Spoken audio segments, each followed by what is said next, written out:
Mon dîner n'est toujours pas prêt, tu vas t'occuper des tâches ménagères ou tu préfères divorcer? Je m'appelle Karen, j'ai 34 ans et je travaille dans un bureau. Cela fait 1 an que je suis mariée à Greg. Alors que beaucoup de gens profitent du bonheur d'une vie de jeune mariée, mon expérience a été tout autre. Honnêtement, notre relation est tendue, et la racine du problème réside dans son comportement. J'ai ignoré cela avant le mariage, mais maintenant je vois qu'il est un mari classique et dominateur, excessivement contrôlant. Où est la nourriture? Quand sera-t-elle prête? Greg?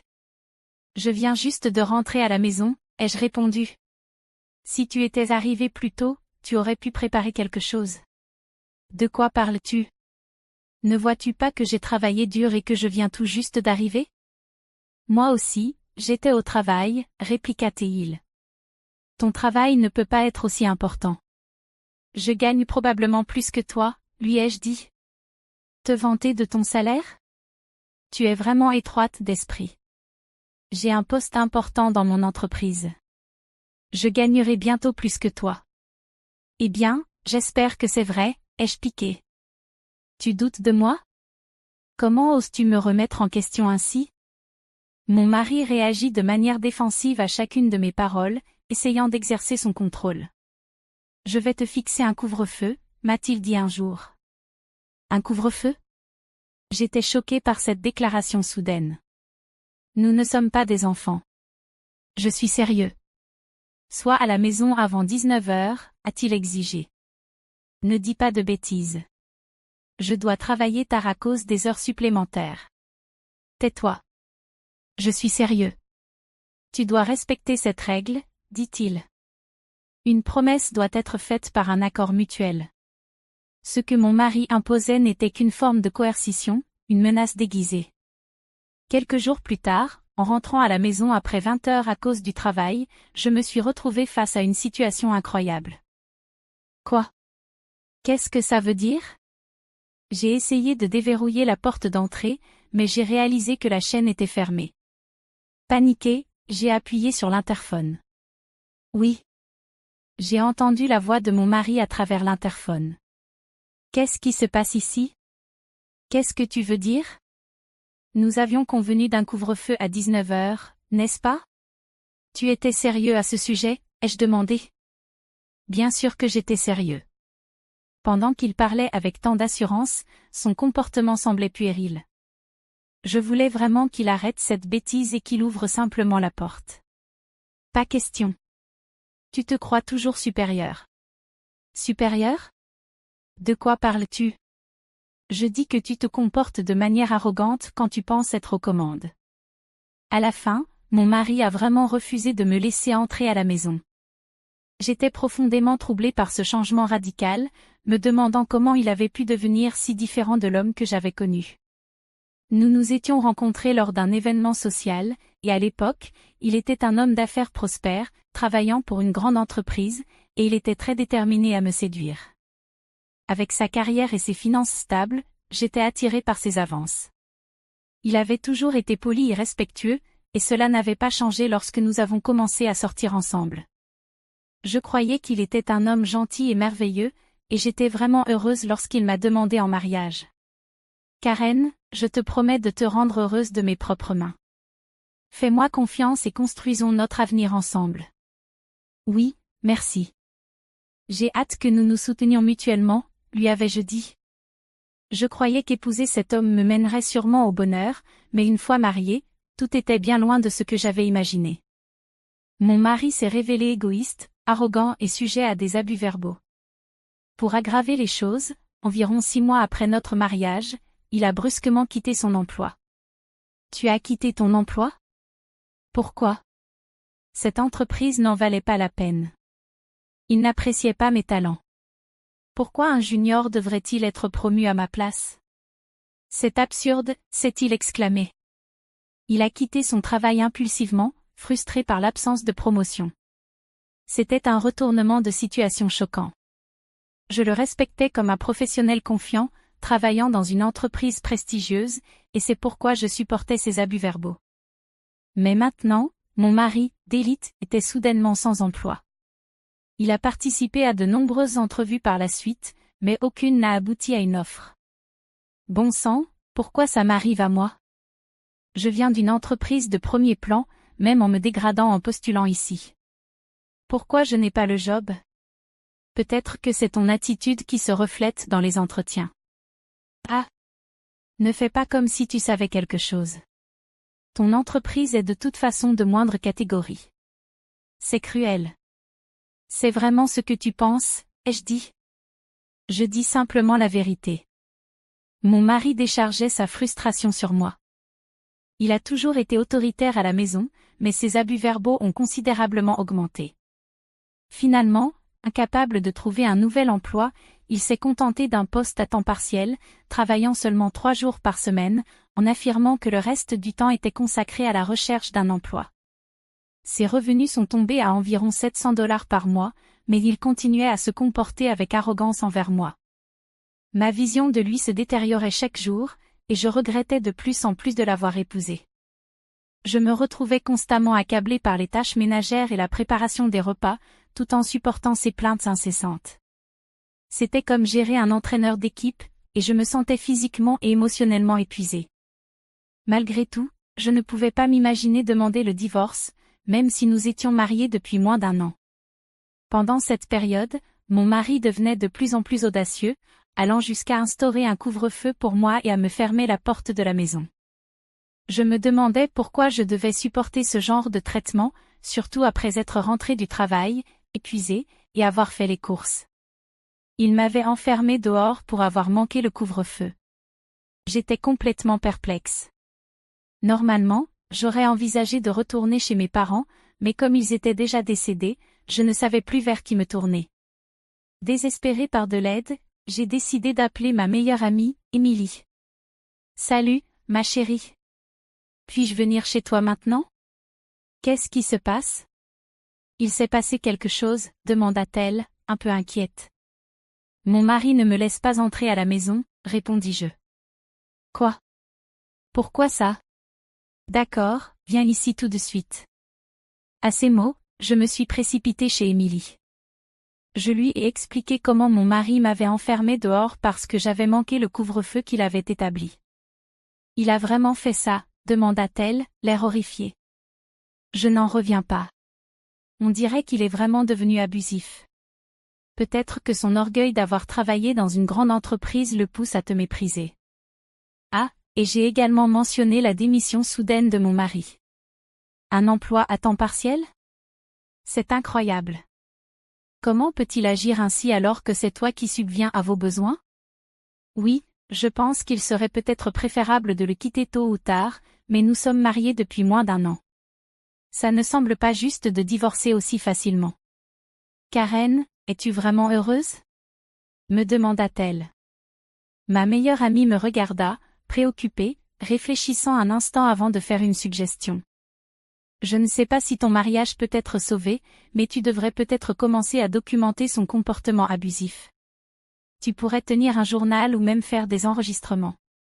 Je pense que tu devrais divorcer de lui le plus vite possible. Et si tu décides de franchir le pas, j'espère que tu pourras t'assurer qu'il fasse face à de sérieuses conséquences. Oui, tu as peut-être raison, acquiesçai-je. Exactement. Il est important de tout documenter, et je suis là pour te soutenir. Si tu as besoin d'un endroit sûr, tu pourras toujours venir ici, me dit Émilie.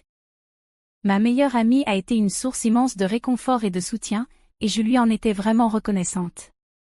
L'avoir comme allié m'a donné le courage dont j'avais besoin.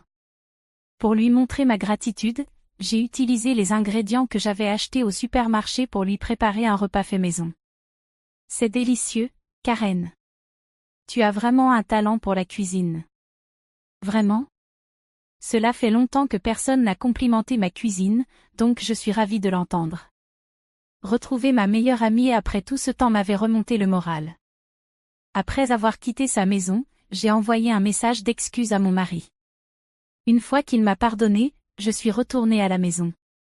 Tu as vraiment réfléchi à ce que tu as fait de mal, demanda-t-il. Oui, je réalise que j'avais tort. Je suis désolée, répondis-je, en jouant l'idiote. Pendant que je m'excusais, la tête baissée, l'expression de mon mari s'adoucit avec satisfaction. Tant que tu comprends, tout va bien. Fais juste plus attention la prochaine fois, ajouta-t-il. À partir de ce moment, j'ai fait de mon mieux pour répondre aux exigences de mon mari. Malgré mes efforts, il recourait souvent aux insultes lorsqu'il était de mauvaise humeur. Ses paroles étaient dévalorisantes et méprisantes, et elles me blessaient profondément à chaque fois. J'ai commencé à enregistrer ces incidents, rassemblant des preuves pour le moment où j'atteindrais ma limite. Mon mari restait sans emploi, travaillant uniquement à temps partiel. Il semblait même ne plus essayer de trouver un nouvel emploi, comme s'il avait abandonné. Je parvenais à nous faire vivre avec mon revenu, tout en prenant soin de toutes les tâches ménagères. Pourtant, il continuait à se plaindre et à mal me traiter, essayant d'affirmer son contrôle. Il paraissait à l'aise dans cette situation, dépendant de mon salaire, mais me traitant avec un abus émotionnel. J'ai confié à ma meilleure amie que je ne voulais pas divorcer, mais ma patience s'épuisait face à son comportement de plus en plus inacceptable. Je me sentais au bord de l'effondrement. Comment pouvait-il être si insensible? Comment me voyait-il? Pourquoi m'avait-il épousée? Ces questions me hantaient. Un jour, après avoir été obligée de rester tard au travail, je suis rentrée à la maison après 19 heures. Heureusement, mon mari était encore dehors et n'était pas rentré, donc j'ai pu entrer et commencer à préparer le dîner à la hâte. Mais il est arrivé peu de temps après. « Oh, bienvenue à la maison », dis-je. Voyant que le dîner n'était pas prêt, il semblait mécontent. « Pourquoi le dîner n'est-il pas encore prêt ?»« Désolé, il sera prêt bientôt », répondis-je. « Ne mens pas, on dirait que tu viens à peine de commencer, » rétorqua-t-il. En discutant, j'ai remarqué qu'il portait un sac d'une marque coûteuse. Pendant que je travaillais dur, il se permettait de dépenser tranquillement pour des articles de luxe. Son manque de considération était à la fois exaspérant et impardonnable. Malgré cela, il a continué à me réprimander, ignorant complètement mes sentiments. « Tu es incapable d'apprendre ou tu essaies délibérément de me provoquer, incompétente? Si tu négliges la maison, on va divorcer, compris ?» À ce moment-là, ma patience a atteint sa limite. Il pensait vraiment avoir le droit à un repas préparé par quelqu'un qu'il traitait si mal? Très bien, si c'est ce que tu veux, divorçons alors, répondis-je froidement. Quoi? Mon mari semblait abasourdi. J'ai décidé de quitter cette maison, ajoutai-je. Tu es vraiment sérieuse à propos de divorcer? Oui. Je ne peux plus continuer avec toi. Tu es superficiel, inutile, arrogant, et le pire partenaire que j'ai jamais eu. Mes mots semblèrent attiser la fureur de mon mari. Son visage devint rouge, et tout son corps tremblait de colère. Comment oses-tu me parler comme ça? Comme une employée de bas niveau, tu n'as pas le droit de me critiquer. Je n'ai plus besoin d'une femme comme toi. Sur ce, il sortit d'un tiroir un accord de séparation déjà prêt. Je ne m'étais pas aperçu qu'il avait ça sous la main, mais cela joua en ma faveur. J'ai signé le document rapidement, rassemblé mes affaires et quitté la maison. Maintenant, tous les liens avec lui étaient coupés. Me sentant libérée, je suis allée chez Émilie, où elle m'accueillit chaleureusement. Tu as fait tant d'efforts, maintenant tu es libre. Oui. Je n'aurais jamais eu le courage de divorcer sans ton soutien. Je te suis tellement reconnaissante. Ne baisse pas ta garde, ce n'est pas encore terminé. Il doit faire face aux conséquences. J'ai engagé un avocat et intenté une action en justice contre mon ex-mari pour harcèlement moral. Il semblait complètement perdu, ne s'attendant manifestement pas à une bataille juridique. Pourquoi moi? Arrête ça! S'emporta-t-il avec rage. J'étais soulagée de laisser les détails entre les mains de mon avocat, évitant ainsi les confrontations directes avec ses accès de colère. Mon avocat a présenté les faits et les preuves de manière méthodique, et finalement, mon ex-mari sembla se résigner à la situation. Il m'accusait du divorce auprès de ses parents, mais le procès les obligea à chercher la vérité. Lorsqu'ils découvrirent toute l'histoire, ils furent horrifiés et décidèrent de le déshériter. Désormais, sans le soutien de sa famille, mon ex-mari dut apprendre à se débrouiller seul. Il continua à vivre dans l'appartement coûteux qu'il avait toujours voulu pendant qu'il était employé, même après avoir quitté son emploi.